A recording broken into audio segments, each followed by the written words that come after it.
এইটা সেই কদমতলা।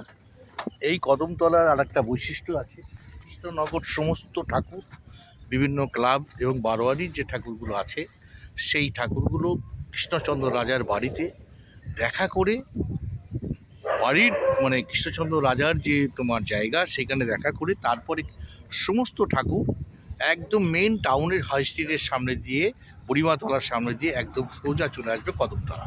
এই সেই কদমতলা। এই কদমতলায় সমস্ত ঠাকুর এইখানে নেমে এইবার এইখান থেকে সোজা চলে যাবে এই চূর্ণী নদীর ওইখানটায়, ওইখানে এসে কদমতলায় বিসর্জন।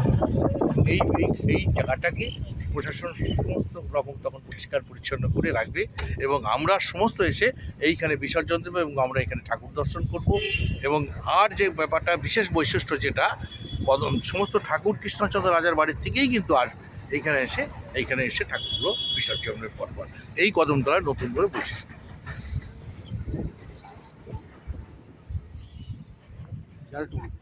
এই সেই চূর্ণী নদী।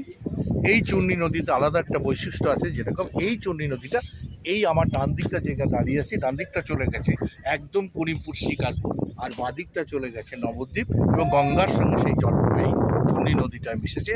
আর একটা যেটা হলো মেইন, যে গঙ্গার জল আর আমাদের চূর্ণীর যে জলটা জলঙ্গির, এই জলঙ্গির যে জলটা কিন্তু আলাদাভাবে ভাগ করা আছে। আমরা যখন নৌকায় করে ওপারে যাই, ওপারে গিয়ে আমরা যখন মাঝপথে যখন দেখি গঙ্গার জল আর আমাদের জলঙ্গির জল আলাদা।